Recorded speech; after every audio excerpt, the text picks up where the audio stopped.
नारायण, बहुत ही अच्छे एक प्रसंग में उपस्थित होने का सौभाग्य प्राप्त हुआ मुझे। इतने सारे संतों का एक साथ दर्शन करने का लाभ मिला। हमारे पौराणिक स्वामी हीरक जयंती महोत्सव मना रहे हैं। मैं भगवान से प्रार्थना की है और इनको भी कहा है कि शताब्दी में भी बुलाना। तो फिर एक बार हमारे कपिल स्वामी बहुत होशियार आदमी, इधर आओ इधर आओ, मुझे कहते हैं कि दोनों की मांग ली, उनकी भी और अपनी भी।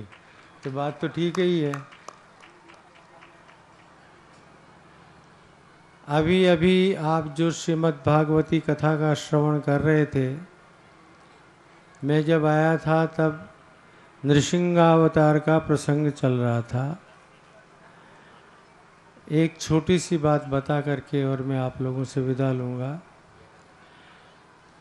जिस समय भगवान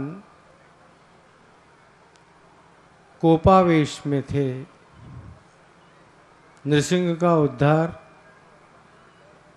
एक देखने लायक बात है। किस तरह से वो कर रहे हैं हिरण्यकशिपु को। ये नृसिंह अवतार की बहुत बड़ी विशेषता एक आपको बता रहा हूँ। खंबा से निकल गए क्योंकि उसने कहा इस खंबे में है, दृष्टि होनी चाहिए थी। हिरण्यकशिपु ने सर्वत्र अनुसंधान किया और उसने निश्चय कर लिया विष्णु मर गया, क्योंकि विष्णु कहीं दिखाई नहीं दिया, नारायण कहीं दिखाई नहीं दिए, बोला तो मर गया। अब बिल्कुल निश्चिंत हो गया था वो। लेकिन आप देखिए भक्त की विशेषता, भगवान को प्रकट किया तो कहाँ किया? अपने बाप के ही घर में। और हमेशा तो चेतन का आश्रय लेकर के, अभी शास्त्री जी कह रहे थे 9 महीने का टाइम तो दो, तुमने तो फटाक से ही कह दिया और प्रकट होना पड़ा। मित्रों, 9 महीने का टाइम भी दिया जाता रहा है, लेकिन यहाँ के ऊपर बहुत बड़ी विशेषता है चैतन्य की।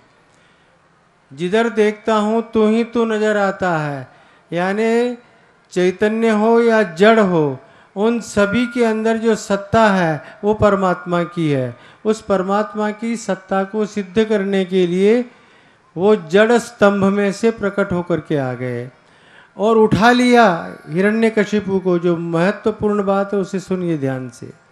उठा लिया हिरण्यकशिपु को और गोद में रखा, अपनी गोद में रखा है। आप देखिए वो चित्र कि भगवान की गोद में है और वक्षस्थल को भी फाड़ करके उसका उद्धार कर रहे हैं।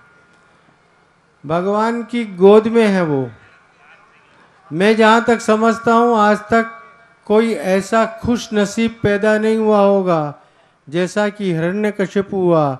भले भगवान ने अनेक राक्षसों का उद्धार किया है, भले भगवान ने अनेक लोगों का उद्धार किया है, लेकिन अगर अपनी गोद में किसी को मारा है तो वहां के ऊपर एकमात्र हिरण्यकशिपु है। भगवान की गोद में उसका शरीर शांत हो रहा है। अरे भाई, सनकादिक ऋषियों ने अभिशाप दे दिया, भगवान ने भी कह दिया अच्छी बात है, आप लोगों का अपमान किया, उचित नहीं किया, इनको राक्षसी योनि में जाना पड़ेगा। चले गए, लेकिन तुमको भी तो कुछ करना पड़ेगा। इसलिए ये सनकादिक ऋषि ही प्रहलाद के रूप में आए हैं। तुमने हमारे भक्त का अपमान किया है, जो मेरे द्वारपाल हैं उनका तिरस्कार किया है, तो अब तुम भी उसके द्वारा तिरस्कार सहन करो। इसी के लिए बारंबार प्रहलाद को पीड़ाएं दी जा रही थी। यहाँ के ऊपर भगवान नृसिंह कहना चाह रहे हैं कि देखो, मेरे यहाँ से निकाले हुए जो लोग हैं, सुनिएगा बात को, मेरे यहाँ से निकाले हुए लोग कौन? जय और विजय, वो त्रिलोकी के स्वामी होते हैं। और तुम्हारे जैसे लोग वहाँ के ऊपर आके उसका बेटा बनते हैं और बेटा बनकर के मार भी खाते हैं।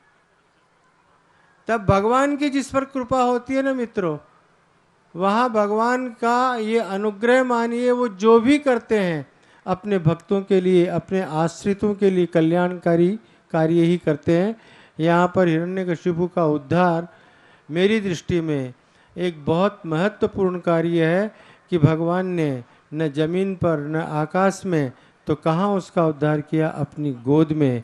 ऐसी गोद मिले, भगवान की गोद मिले और वहाँ उद्धार हो, इससे बड़ा सौभाग्य और कोई नहीं हो सकता। मेरी दृष्टि में तो हिरण्यकशिपु बहुत भाग्यशाली था, मैं उसको भी धन्यवाद देता हूँ। जय हो।